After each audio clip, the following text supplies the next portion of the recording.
South Omaha neighborhood are fed up with what they see at 22nd and L, a homeless encampment along a busy street. Neighbors say it's created a public disturbance and now is a hub for trash. 6 News' Johan Morin is on your side and reached out to the city to find a solution.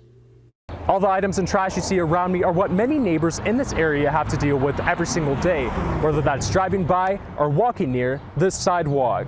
Victoria Casebeer lives just a block away from 22nd and L. She drives by the intersection every day to drop off her daughter at school.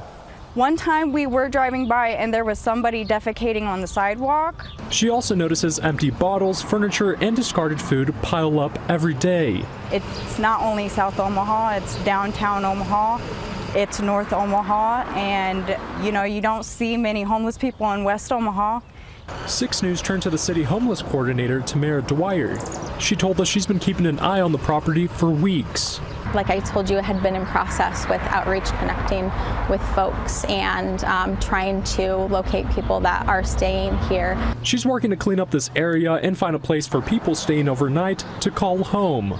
My next steps would be to give code enforcement the go-ahead to send a letter or connect with the property owner or try to connect with the property owner myself. On your side, Johan Morin, 6 News. Johan tells us the city started talking to those living on the property to clean up their items and trash. And again, they're taking steps to contact the owner of the property. The process will take some time, but we'll of course keep you updated. We now know